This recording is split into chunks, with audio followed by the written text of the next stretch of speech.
Good afternoon. My name is Kyle Roberts, and I'm the Executive Director of the Congregational Library and Archives.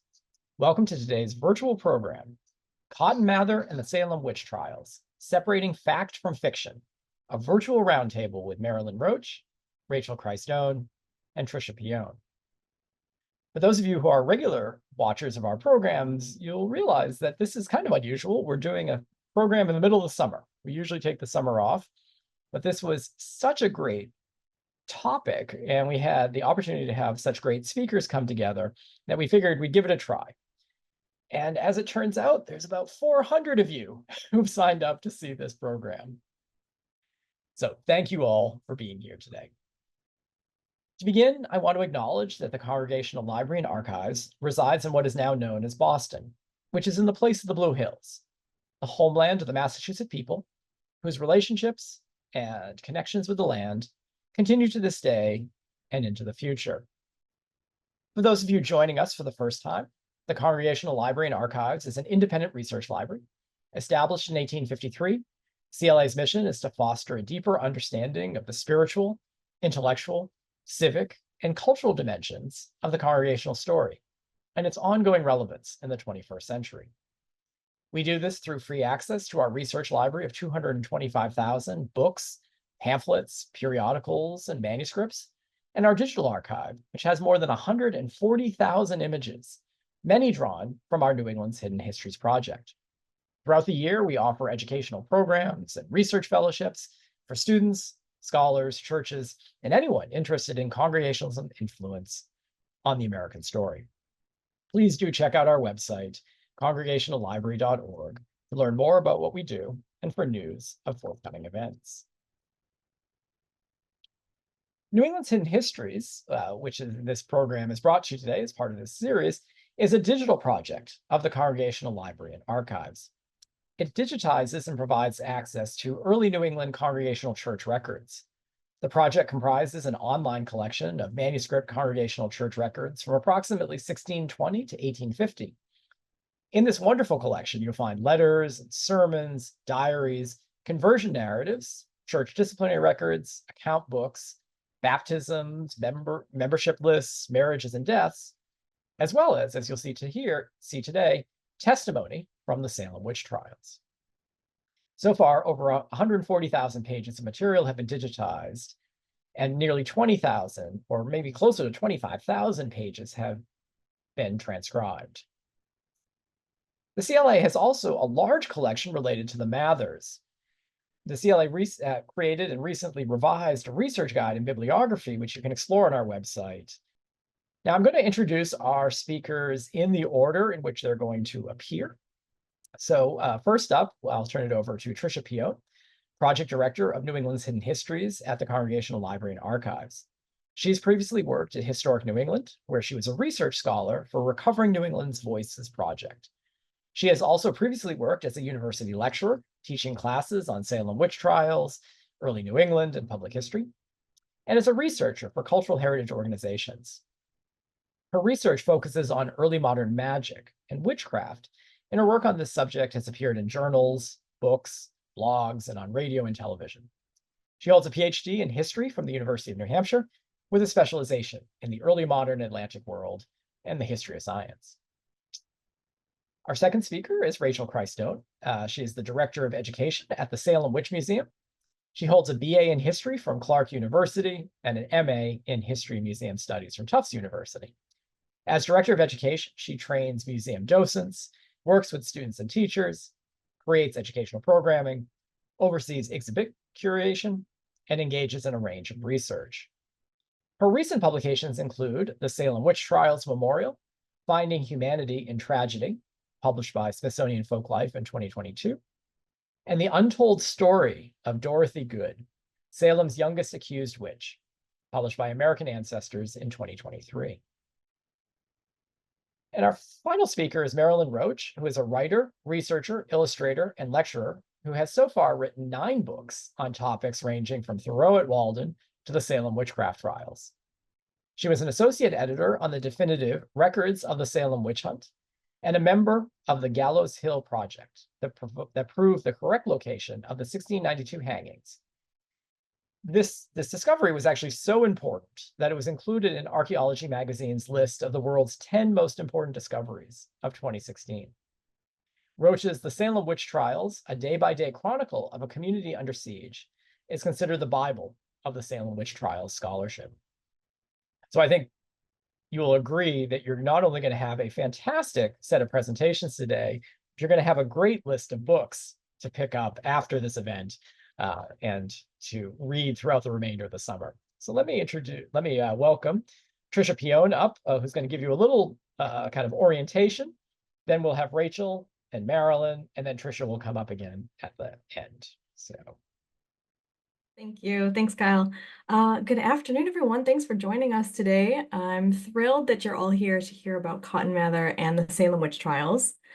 So I'm sure many of you know that Puritans and witchcraft are inextricably linked in most people's understanding of early American history. Puritan ministers wrote some very influential treatises about witchcraft in the 17th century, and ministers were often the arbiters in cases of suspected witchcraft in New England. And Cotton Mather, for better or worse, is the most well-known Puritan minister. He is arguably probably one of the most recognizable names in early American history. So here he is today on TV. He was on, there was a series a few years ago called Salem on WGN, and this is the actor who played Cotton Mather. You can see in this promotional image a modern view, a modern interpretation and portrayal of Mather. There he is, an image of him on a shirt, and believe it or not, some Cotton Mather perfume, which you can purchase. And then here he is in the Marvel universe. So there are many Cotton Mathers we could talk about, but I think these images really demonstrate his presence, what a presence he is in popular culture today. But is this an accurate portrayal? Did he really shoot lightning out of a giant cross as portrayed in this Marvel team-up? So our roundtable today will consider why Cotton Mather is so famous. He's often been portrayed as a witch hunter, as an instigator of the trials. Today we'll find out about what he actually did during the trials before and after, what he wrote, and what he believed about witchcraft. And we'll have plenty of time for your questions at the end, and I will be back after Rachel and Marilynne. So I'm going to turn it over now to Rachel.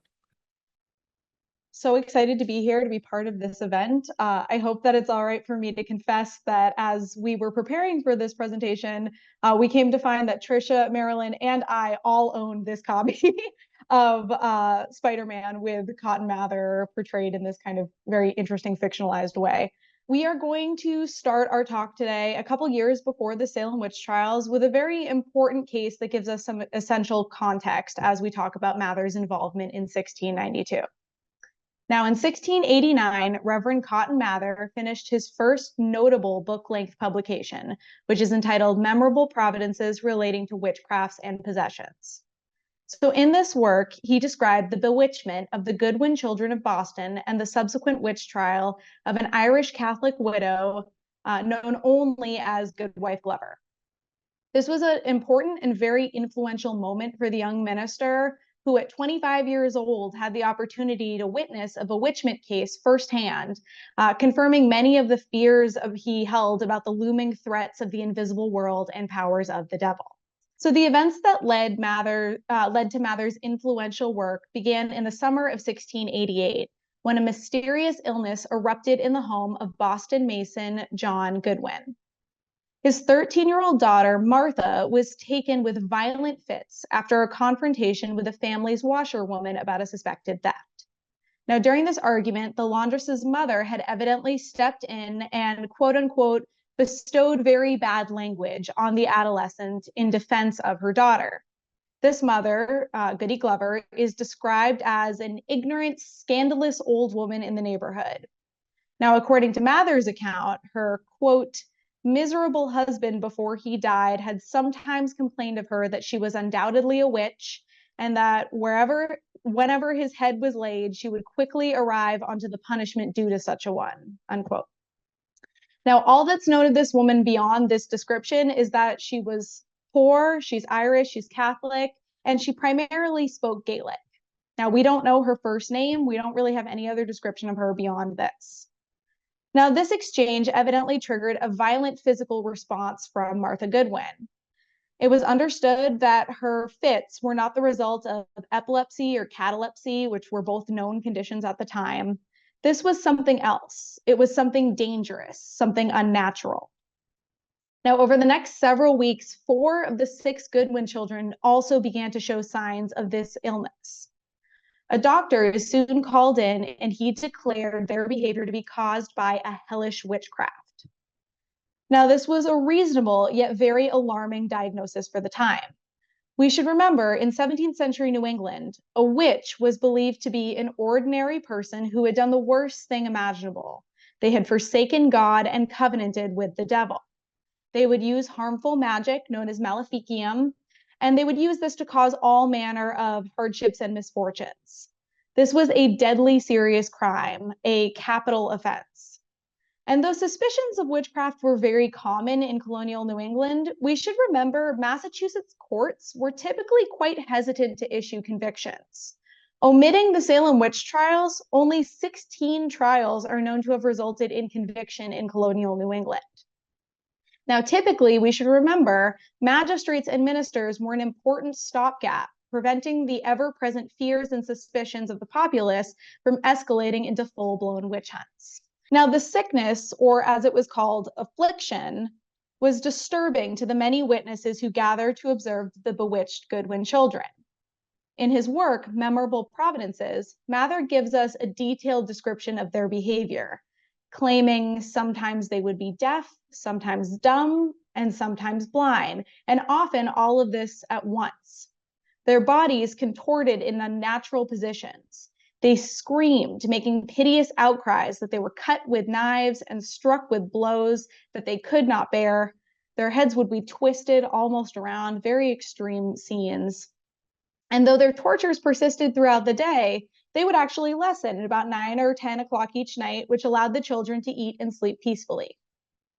So John Goodwin soon lodged a formal complaint against Goodwife Glover.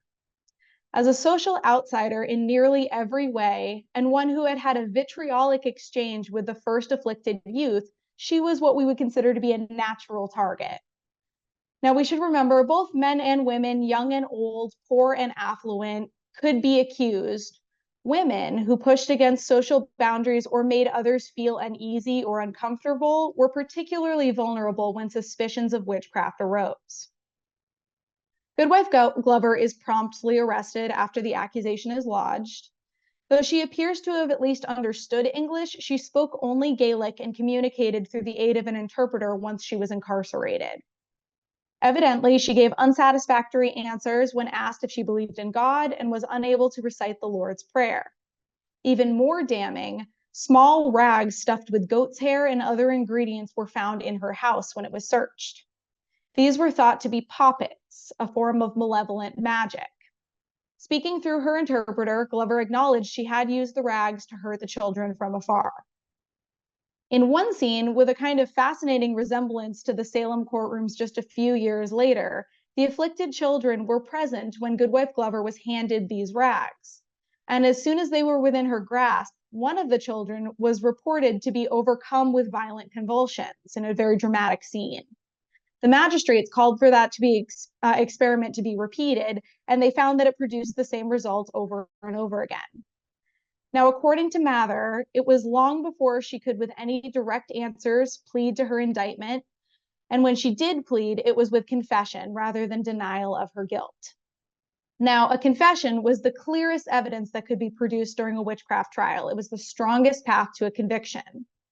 A panel of physicians was assembled to examine her, to judge if she was of sound mind, and they found that she was.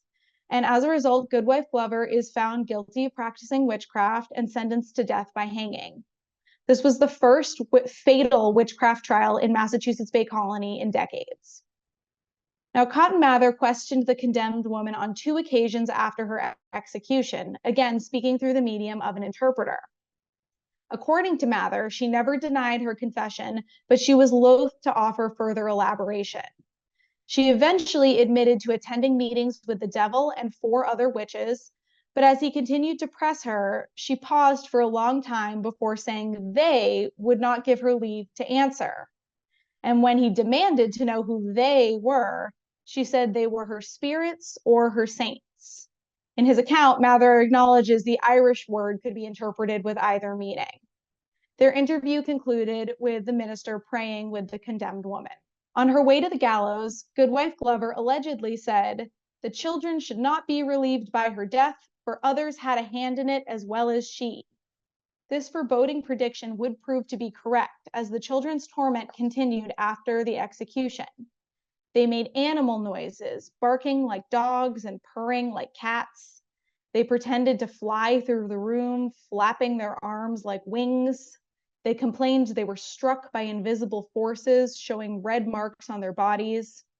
Many of these strange behaviors would be repeated by the afflicted witnesses during the Salem witch trials in 1692.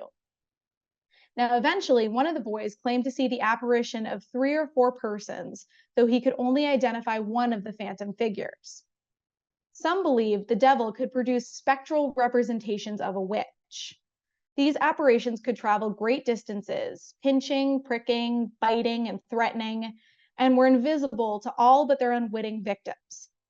However, not all found these spectral reports to be credible, and as we shall see in just a moment, many cautioned against this evidence, believing the devil could take the shape of an innocent person.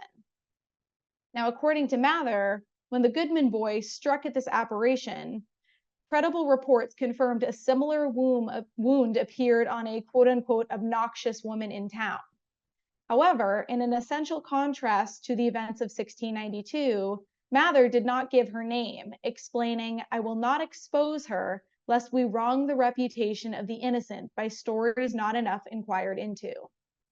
Ultimately, these spectral reports came to naught, and another victim was not accused of witchcraft in 1688. Now, we should note this was not the only time Mather refused to publicize the names called out by an afflicted person in the throes of apparent bewitchment. In fact, he emphasized this point in a sermon preached to his Boston congregation, which he included in Memorable Providences. He cautioned his parishioners, quote, "Suppose that a person bewitched should pretend to see the apparition of such and such, yet this may be no infallible argument of their being naughty people." He continued, warning, "Take heed that you do not wrongfully accuse any person of this horrible and monstrous evil. An ill look or a cross word will make a witch of many people. There has been a fearful deal of injury done in this way in this town." Now, as the children's affliction continued, Reverend Mather ultimately decides to take the oldest daughter, Martha Goodwin, to temporarily live in his home. Until now, other obligations had kept him from spending extensive time with the afflicted children.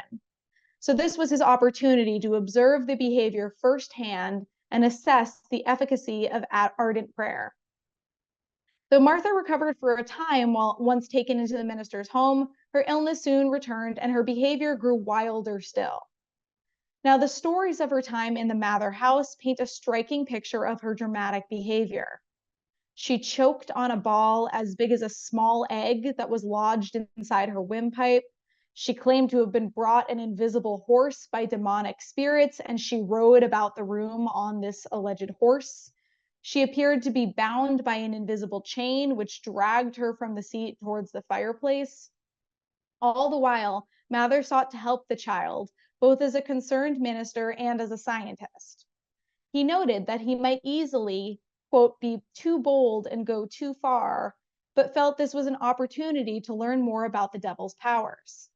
So he conducted several experiments testing hypotheses about the devil's telepathic power, among other elements of the invisible world, though he found inconclusive results with these tests. Now, ultimately, this experience had a very significant impact on this young minister. He resolved, quote, "never to use but just one grain of patience with any man that shall go to impose upon me a denial of witches or of devils, or devils of witches." In the years that follow, Reverend Mather often reminded his congregation about the dangers of the invisible world. They must remain ever vigilant, he warned, or witches and their master, the prince of power and air. Now, it's fascinating to consider the close connections between the behavior exhibited by the Goodwin children and the afflicted witnesses during the Salem witch hunt. Mather's work, Memorable Providences, was published only 3 years before the Salem witch trials, and was distributed far and wide for all to read. It's unclear if Reverend Samuel Parris of Salem Village owned a copy of this book, but the family would have at the very least been aware of this sensational case. And with that, I will now turn the floor over to Marilynne. Well, Cotton Mather is, as we've heard, all too often portrayed as breathing fire and brimstone, and I'd say not unlike a dragon, while leading a mob against any supposed witch with a pitchfork in one hand and a torch in the other. You can forget that, would you? For one thing, he lacked the authority. Although witchcraft involves spiritual infractions of concern to churches, the apparent effects of it caused physical harm.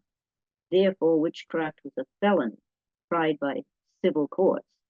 Convicted felons were hanged, and in 1692, the witch hanging occurred between 8 a.m. and noon, so forget the torches. In 1689, Mather had, as Rachel just described, written memorable providences. So, which I might add that this case occurred under the administration of Sir Edmund Andros, when non-Puritans also held positions of authority.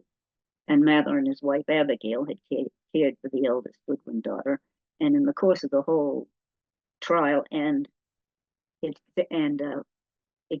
observing the Goodwin children, Mather learned names that he did not reveal in his books or elsewhere. Of course, the fact that the invisible world of spirit was a reality interlaced within the ordinary material world of the given within the culture and not just within the Puritan worldview. At the same time as the Goodwin Glover case, Cotton was managing the large congregation of Boston's Second Church during the 4-year absence of the senior minister, his father, Increase Mather. By early 1692, Increase was at sea, returning from England with the new charter he had negotiated for Massachusetts. Not perfect by any means, but it allowed for a legal government retaining some measure of self-rule so they could begin trying. By then, the witch scare was already spreading beyond Salem Village, a threat greater than the spells of 1 or 2 local malcontents, and possibly, as people feared, a conspiracy of witches, a concerted attack by the devil and his followers against Puritan New England that seemed as plausible a threat as the concurrent attacks on the frontiers of English settlement by the French and their Wabanaki allies. On April 29th, Cotton held a day of private prayer and fasting on behalf of the horrible enchantments and possessions broke forth upon Salem Village, things of a most prodigious aspect. Early in this new crisis, he had advised separating the recently bewitched victims from each other and offered to care for some of them as he had in the Goodwin case to see if prayer and fasting could effect the cure, but nobody accepted the offer. For his own sake, that was probably just as well, for he also prayed for his own health on that same day. He was lamentably broken, he thought, by overwork and neglect, tended to push himself when he ought to have been resting. Twice within a year, he had endured bouts of fiery fevers that left him plagued with illness and vapor and aguish indisposition. Increase Mather, new Governor Phipps, and the charter landed at Boston May 14th to find the 4 jails in 3 counties already sorely overcrowded with suspected witches. You can imagine air quotes around witch. On the 27th, Phipps established a temporary court of Oyer and Terminer to deal with the backlog of cases. One of the 9 judges on the court was a member of Mather's Second Church, John Richards, who seems to have invited Cotton to take a more direct part in the upcoming trials as an observer and advisor, perhaps, a role the minister declined, due in part to an overthrow of my health, especially if the task involved traveling as it likely would do. You'll note, if you remember the maps, this began with Boston to the south and Salem to the northeast are a half-day's trip on horseback, at least. So it's not someplace you just drop in. Nevertheless, on May 31st, Cotton sent a detailed letter of advice emphasizing the untrustworthiness of spectral evidence, the tormenting visions reported by the bewitched victims. I must humbly beg you that you do not lay more stress upon pure spectre testimony than it will bear, he advised. He said the court needs good, plain, legal evidence. The spectres attacking the afflicted girls represented actual witches and not just shapes the devil's counterfeited who falsely implicate the innocent. A person's permission for the use of their representation is not necessary. Rather, what is the actual source of the victim's torment? A devil alone or a neighbor willfully collaborating with the devil? This is a vital distinction there. A credible confession could count against a suspect, yet it must be credible and not the result of only a delirious brain or a discontented heart. Apparent witch marks on a suspect or wounds on the supposed victims should be diagnosed by a trained physician. For suspects who confessed and truly renounced the devil, might the law perhaps allow lesser punishments than death, such as scourging? However, Cotton couched his advice in exceedingly polite and deferential terms. A young man, he was 29 and Richard 67, speaking respectfully to his elders as he tended to do. Unfortunately, the situation called for the stern voice of a minister telling a parishioner what. Richard shared the letter with the other judges, who did not take offense at Mather's advice. They ignored it. After the first trial, conviction, and execution, one of the 9 judges, Saltonstall, quit the court. Temporarily uncertain, the government asked the Boston area ministers for their advice. On June 15th, Cotton composed their group response to the return of several ministers. As before, he cautioned against a reliance on spectral evidence, stressing the need for a very critical and exquisite caution, lest by too much credulity for things received only upon the devil's authority, there be a door open for a long train of miserable consequences, and Satan got an advantage of it. The return advised that the questioning of suspects should involve as little noise and public display as possible, refuted the use of dubious folk remedies such as the touch test, and stressed the dangerous unreliability of spectral evidence. But the letter ends with the assumption that the court knows what it's doing and advises speedy and vigorous prosecution of such as have rendered themselves obnoxious according to the direction given in the laws of God and the wholesome statutes of the English nation for the detection of witchcraft, meaning English laws of evidence, not folk methods, not hearsay, and not spectral evidence. Instead, the court ignored all of the precautions and proceeded with vigorous prosecutions that resulted in the July 19th execution of 5 more witches, all declaring their innocence. Cotton, still trusting the good sense of the judges, appeared relieved to hear that soon after the hanging of these 5 suspects from Andover confessed and confirmed the existence of a witch conspiracy. Confessions were made under duress and in great confusion, but Mather didn't know that, nor had he attended any trial. John Foster, a member of the Governor's Council and on a committee to rewrite Massachusetts laws per order of the new charter, asked if Mather had changed his mind about the horrible witchcraft among us, that he had not. Mather replied on August 17th, again stressing the unreliability of spectral evidence. Devils are capable of exhibiting what shape they please, even potentially Mather's own, which actually did happen later. Unfortunately, Mather still trusted that the excellent judges had, as they additional most convincing testimonies and other material against the accused that they had so far tried and condemned.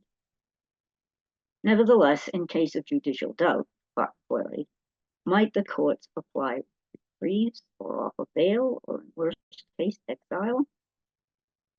Mather's diary refers to my journeys to Salem, but does not detail. We can be sure of only one specific day that he was there, August 19th, 2 days after the letter, to attend the execution of Reverend George Burroughs, presumed ringleader of the witch conspiracy. A greater crowd than usual converged on that occasion, including several other ministers as well as Merchant Thomas Brattle. merchant, treasurer of Harvard, mathematician, so forth. Somebody who knew what was going on. Burroughs ended his life with pertinent last words and a perfect recitation of the Lord's Prayer, supposedly impossible for a witch. So once he swung, enough of the crowd turned restive, perhaps questioning and objecting to the execution of a minister, that Cotton Mather, being on horseback, felt compelled to address the throng. According to later critic Robert Calf, who was probably not present, he had addressed restive crowds that might turn into mobs earlier in his life, after the Governor Andros's ouster, and it was a very upset situation in Boston. In Calif's account, Cotton reminded the crowd that Burroughs was not an ordained minister, which was true, and that outward appearances were not always trustworthy, supposedly using the quotation, the devil had often been transformed into an angel of light. Cotton could have added, the real Cotton could have added that the Lord's Prayer testimony is mostly folklore and a misuse of scripture. Back in Boston, Judge Samuel Sewall learned of the reaction to the day's meeting and made note of it in his diary in uncommon terms. Mr. Burroughs, by his speech, prayer, protestation of his innocence, would much move unthinking persons, which occasions their speaking hardly concerning being executed. Then, even rarer, he added his judgment in margin, doleful witchcraft. As Sewall's brief contemporary diary note makes clear, Burroughs' last words did spark criticism of the execution among some of the witnesses, so something unusual happened at the gallows that day. Neither Sewall nor Brattle mentioned Mather's presence in relation to Burroughs, and Brattle, though sympathetic toward the doomed, makes no mention of Burroughs at all. Brattle did say that the condemned earnestly implored Cotton Mather to pray with them before they died, which he did, when other ministers, such as Nicholas Noyes, refused. Brattle wrote his account within weeks of the event, while Calif composed his longer work 5 years later, and he proved himself to be a hostile source on everything related. On September 19th, the day of what would turn out to be the last, so they didn't know that yet, Cotton Mather attended a meeting at Samuel Sewall's Boston home, along with Chief Justice Lieutenant Governor William Stoughton, Clerk of the Court Stephen Sewall, Judge John Hawthorne, and Salem Magistrate John Higginson Jr. Due to rising public displeasure over the handling of trials, which also jeopardized the implementation of the new charter government, Massachusetts administration needed to present its view of the problems confronting the witch trial court as the justices had experienced it. Governor Phipps would left the problem in his lieutenant governor's hands. Lieutenant governor was also the chief justice. Needed to justify the summer's events to England, lest the crown think he couldn't handle his promotion. A publication was in order to counter criticism, and who better to write it than young Mr. Mather? Cotton, ever eager to be helpful, may have volunteered, but certainly accepted the assignment to write the book, and asked Stephen Sewall to provide him with copies of a selection of trial papers. However, this government-authorized Wonders of the Invisible World proved more of a headache than its author had anticipated.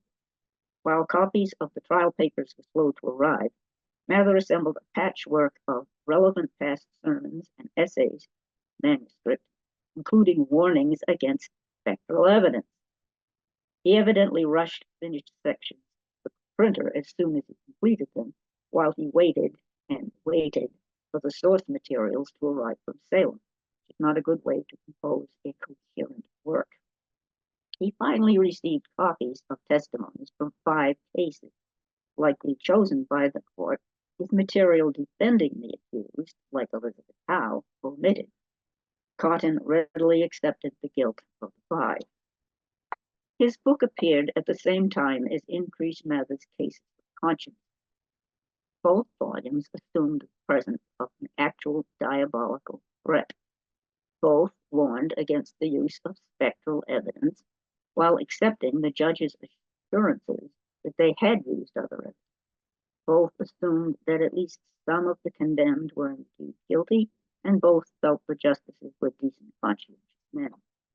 But cases of conscience more strongly denounced the court's acceptance of spectral evidence and emphasized that people were killed because of this. Most of the reading public assumed that Cotton approved of everything the court had done, everything that had gone wrong, and that he wanted the witch hunt to continue, which was not true.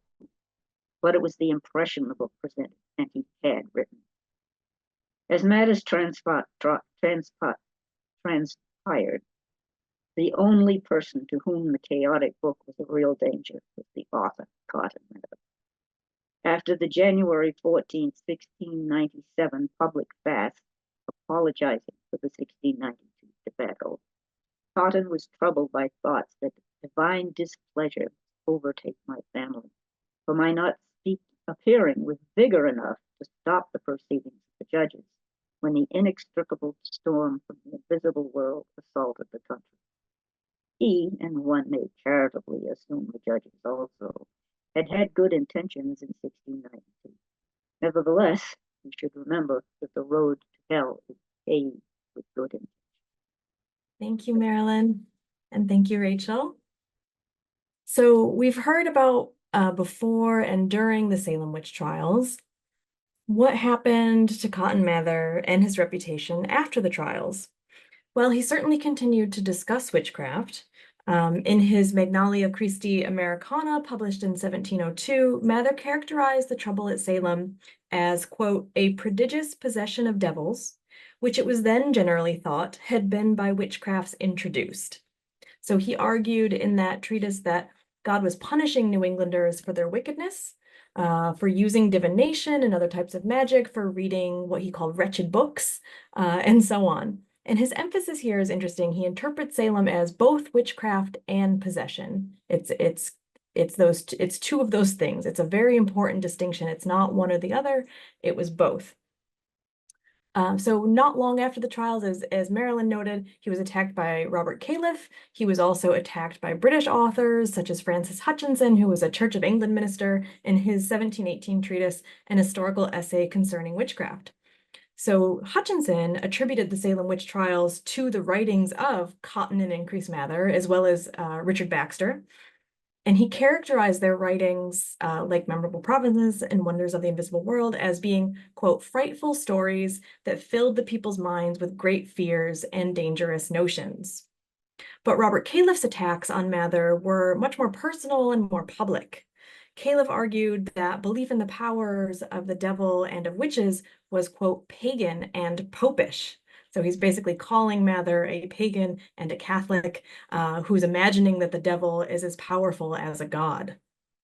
And interestingly, in his debates with Califf, Mather's own library and his book collection becomes part of their debate. Califf says that he was a merchant, he had only had scraps of reading, he could only borrow books on witchcraft from others. Cotton Mather offers to help by inviting Califf to come to his library and peruse his collections.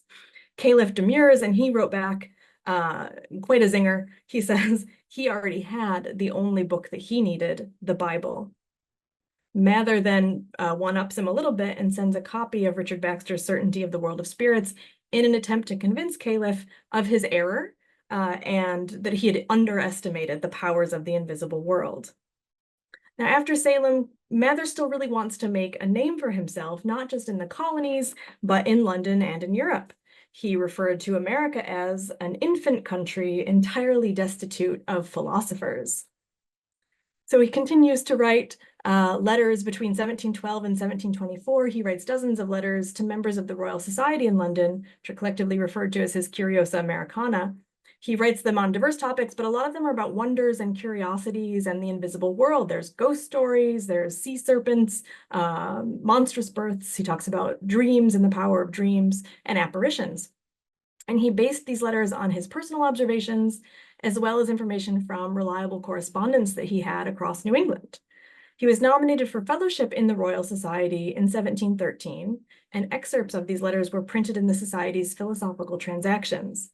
When he was elected, Mather wrote that it was, quote, a marvelous favor of heaven, and he hoped it would put him above the contempt of envious men.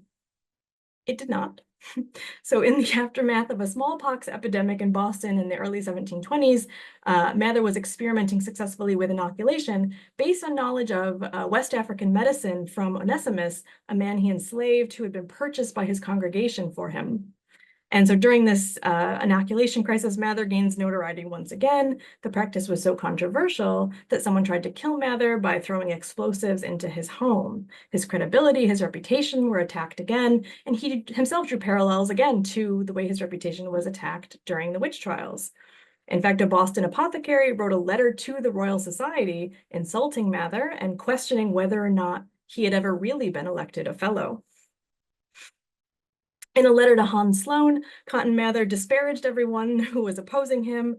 He lamented, quote, "But how many lives might have been saved if our unhappy physicians had not poisoned and bewitched our people with a blind rage that has appeared very much like a satanic possession against the method of relief and safety in the way of smallpox inoculated." So his enemies, again, he's comparing this to these invisible enemies of satanic possession and bewitchment.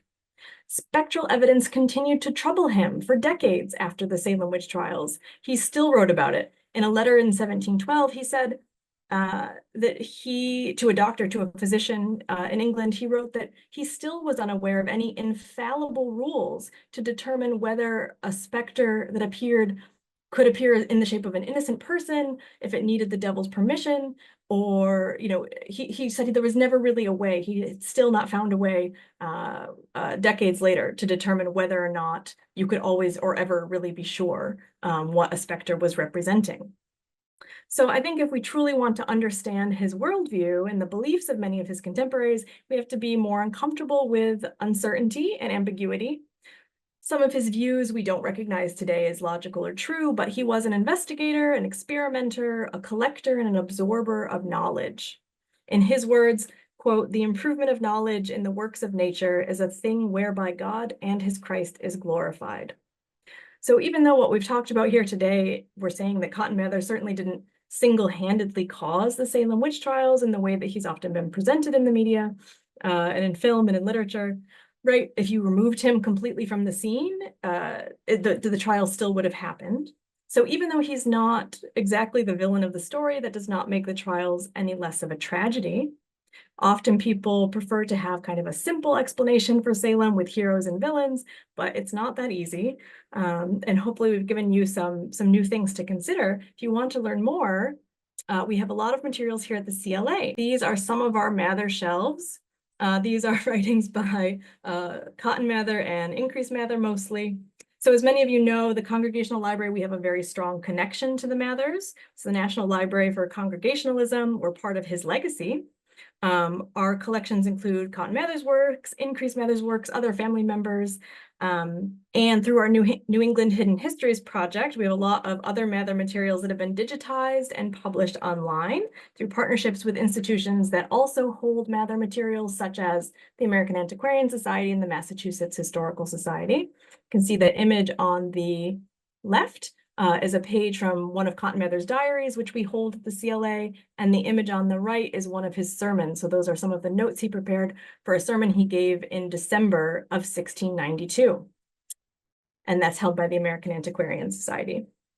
The library has also prepared a pretty remarkable research guide, which is our Cotton Mather bibliography. It includes a chronology of his, 400 treatises, published works in his lifetime and posthumously. It contains lists for further reading about Cotton Mather, as well as talks in our series. The library holds an annual Cotton Mather lecture every February, which is the month of both his birth and his death. And we've also got a newly updated Salem Witch Trials research guide, which is the library's special contribution to Salem scholarship, is that we've pulled together church records, personal papers of people and places who were involved in the trials. And you can review them here. There's links to other primary sources as well as secondary sources and some recommended readings. We also have a collection of really lovely late 19th and early 20th century books on Salem history that have truly beautiful bindings. You can see a couple of them there. So the Congregational Library is a really wonderful place to immerse yourself in research of the Mathers and the Salem witch trials. You can visit us or go on our website to learn more. And now some of you have been typing away in the Q&A, I see. So we're going to switch over, and Kyle, if you could bring everybody up. So let's see, we've got a question from Patricia Vondel, who has asked us, she says, thank you for this fascinating presentation. And she wants to know about the role of pastors in calming down populations in Massachusetts to prevent wide-scale community witch hunts. And she wants to know, she says, in her hometown of Chelmsford, Mass, the second minister did convince the community that a woman was not a witch. And so she's interested to know more about the role that ministers played in she says, calming down accusations of witchcraft. Can you, one of you speak to that? I think she asked Rachel, but I think Marilynne, you'll both know answers to this question. I mean, so just to speak kind of in a general sense, as I said, witch trials generally didn't get particularly out of control in colonial New England, certainly not like what we see in Europe, in continental Europe and Scotland. Things were a little bit calmer here. And that has a lot to do with the government, the ministry kind of being closely connected to that, of course, in the colonies. So for example, if we look at a parallel witch hunt that's happening in 1692 in Stamford, Connecticut, there is a very similar event that happens where a young woman who is a servant is overtaken by this strange kind of mysterious illness. A midwife in that case is called in, looks at her, says that she is bewitched. And this kind of leads to, I believe it's 2 women are accused of witchcraft and put on trial. And it's fascinating that this is happening the same year as the Salem witch trials with a very different result. Whereas in that case, the evidence is very closely considered by the magistrates. Things are handled in a very more cautious way. I mean, broadly speaking, it's the ministers and the magistrates, again, the kind of leaders of the communities who would urge caution in the evidence that's used and things like that. So we saw an example from that from Mather. But if we look to those other cases, we see that very careful conversation about evidence that's being that's going on within the magistrates and also with the ministry. Marilynne, I don't know if you have anything else to add to that. Well, it makes me think of Reverend Samuel Willard. He was the minister at Third Church in Boston, where Samuel Sewall worshipped, and a number of the judges. Earlier in his career, he'd been in Groton out to the west, and a servant girl in his household said she was possessed. She said she was being bewitched by a neighbor whom she names, and he keeps a close eye on her, and he observes what's going on with her afflictions, but eventually she turns out to be possessed instead when the devil who's making the trouble speaks through her. So it didn't become a court case, and he could see that this was all based on what seemed at the time to be the devil's lies.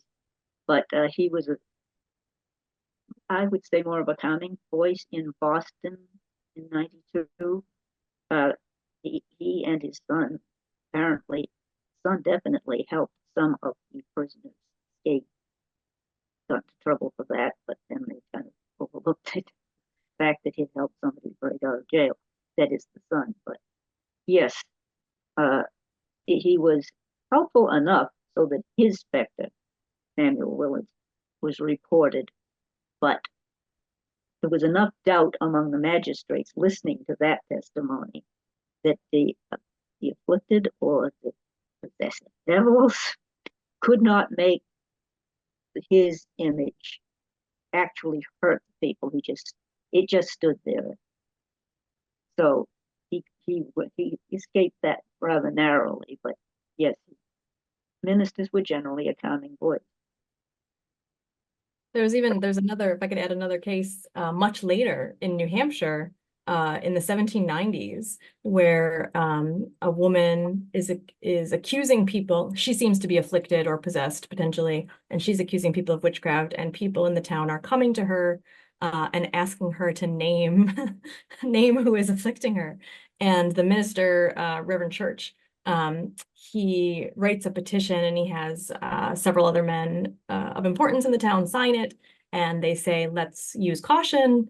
The devil is still active. We believe in witches, but we must remember to be cautious. So I think that, you know, this interest in witchcraft certainly continues long after Salem. Nobody's going to be executed in New England after that, but ministers still are arbitrating these cases for their communities. They're often the most learned men in a community, especially in more rural areas. And so even as late as the 1790s, a minister is being called upon to decide what's happening in his community. Is it witchcraft? Is it a possession? Is it a natural illness?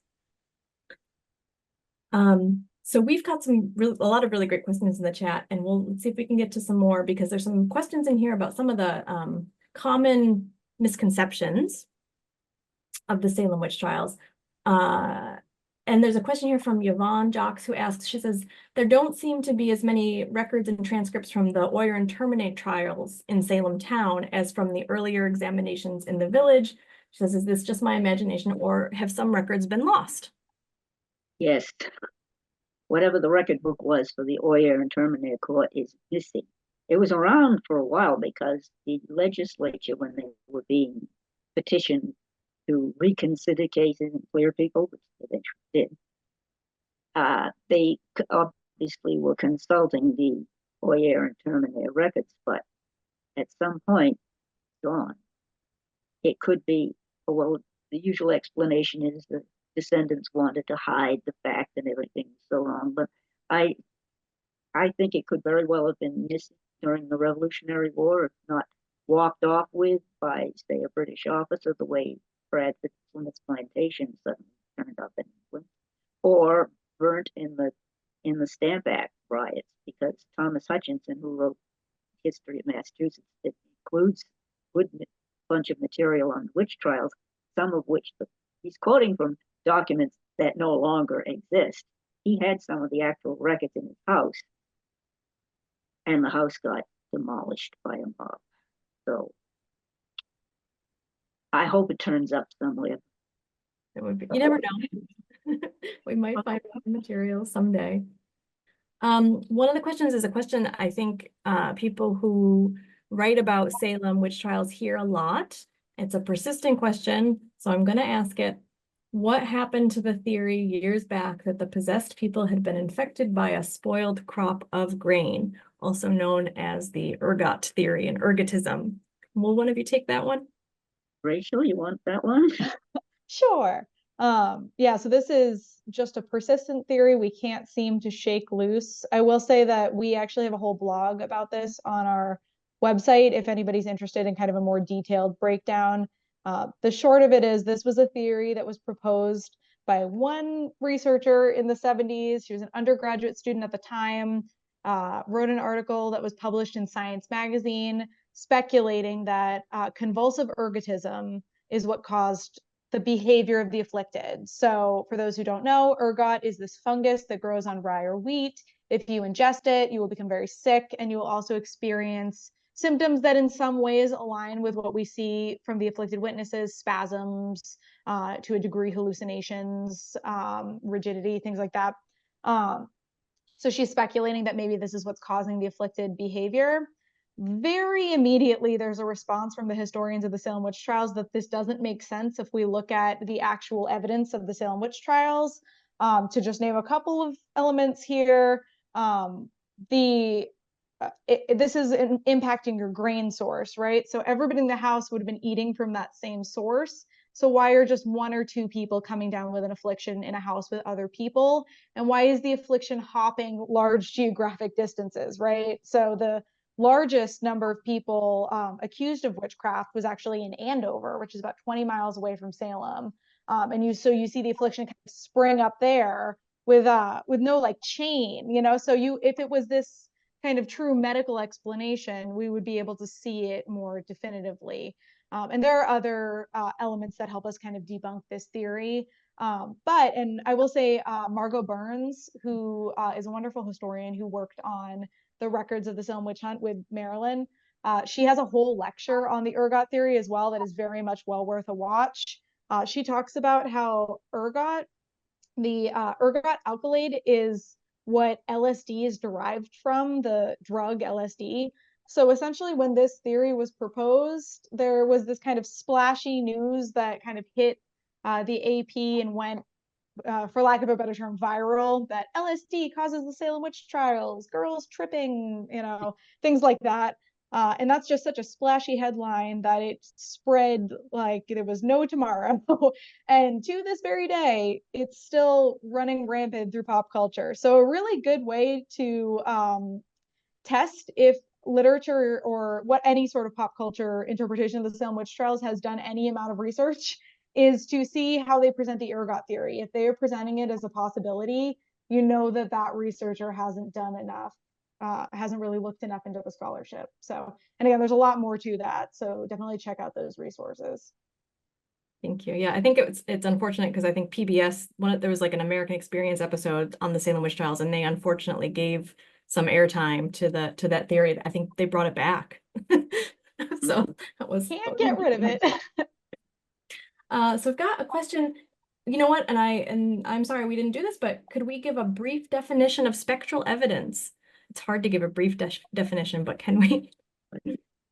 Well, the person who can see things, specter, and a specter is like the ghost of someone, only they're still alive, and only the victim can see them, so they can't be corroborating evidence, really.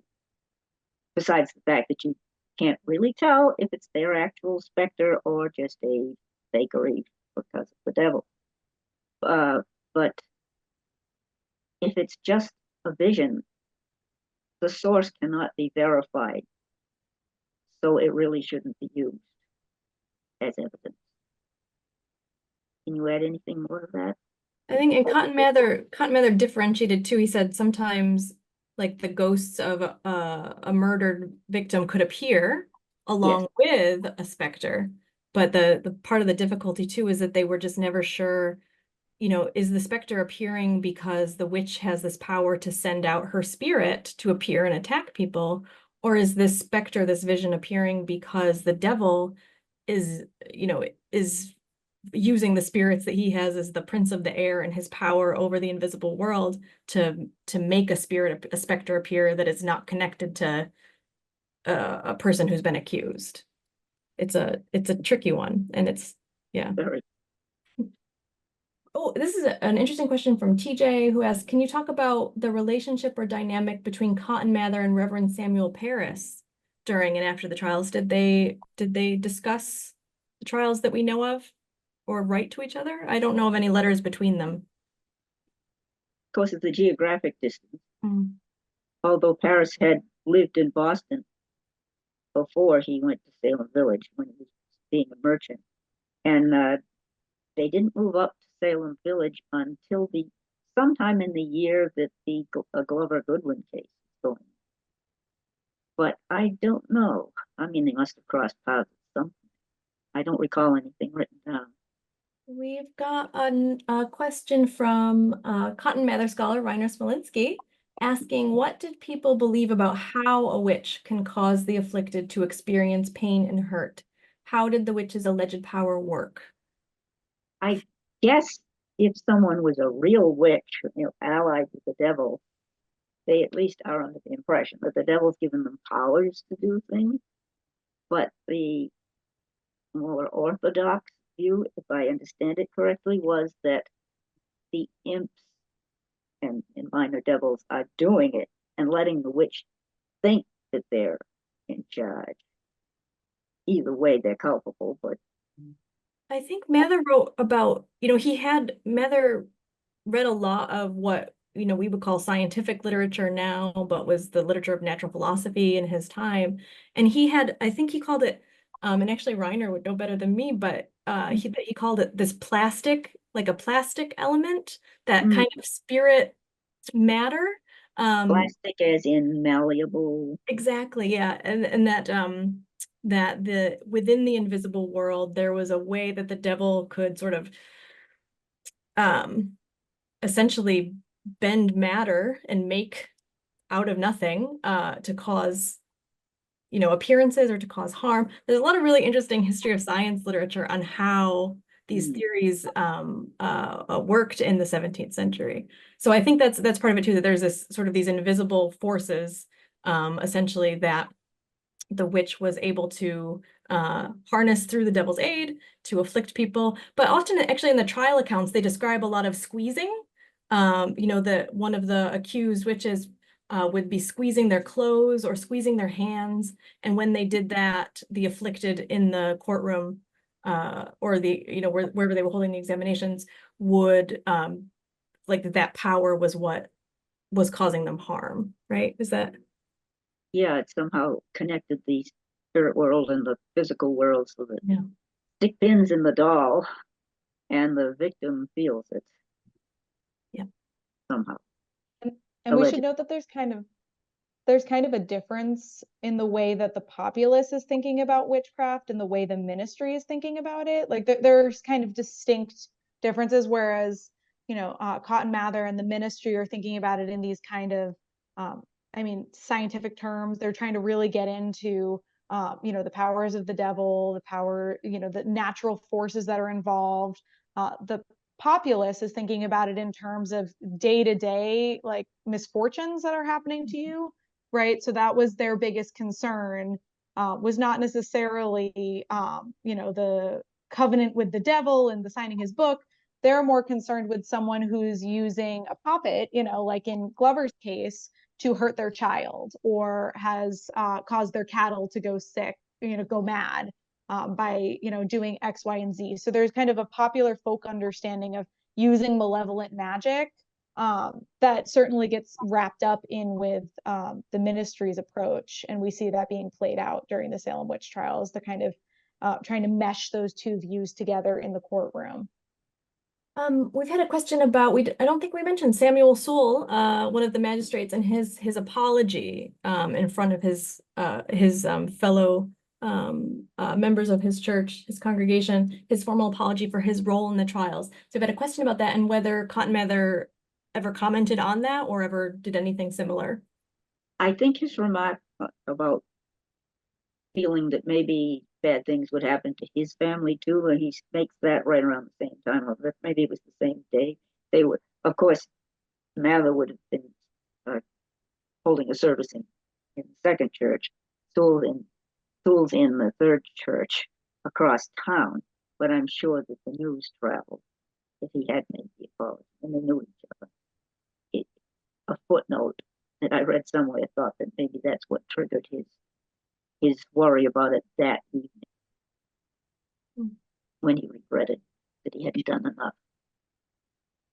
A question for Rachel, and I think we've got time for like maybe one or two more quick questions. A question for Rachel from Vicky, who says she was struck by the story of Goodwife Glover, who's marked as culturally other and unruly. Do you find that this was the case for women during the trials?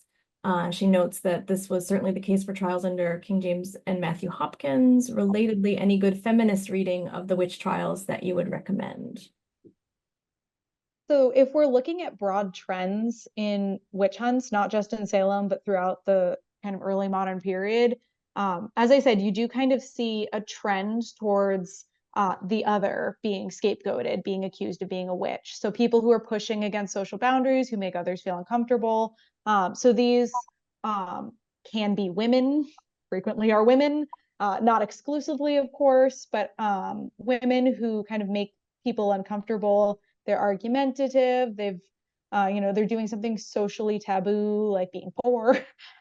People who are, beggars. They make their neighbors feel uncomfortable. They're fighting with their husbands. They've, had a child out of wedlock. Things like that are not necessarily going to produce a witchcraft accusation. But if there's misfortune, and particularly they're involved in a confrontation, that can draw suspicions towards them. It's something that we see fairly commonly.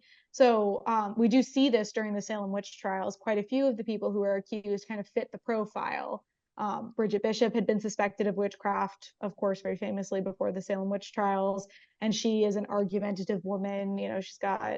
She's publicly fighting with her husband. Susanna Martin fits the profile. Sarah Good fits the profile. Of course, other people during the Salem witch trials who are kind of unusual suspects are also named. But it is certainly a really interesting element of the story of witch trials. Kind of the classic book to go to is Carol Carlson's The Devil in the Shape of a Woman.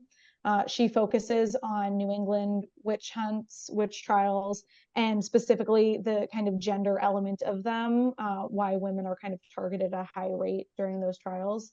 So if you're interested in learning more, definitely read Carlson's book as a place to start. Yeah, I still recommend Carlson too. That's one of my favorites on the trials. So we're at 2:10. Thank you, everyone. We've got a ton of questions that we don't have time for. There's some great questions about libraries in the Q&A as well. So we will save these questions and see what we can do with them at a later date. So thank you very much to our panelists, and thank you to all of you for joining us today. And we hope that we'll see you again in February for our annual Cotton Mather lecture, if not sooner.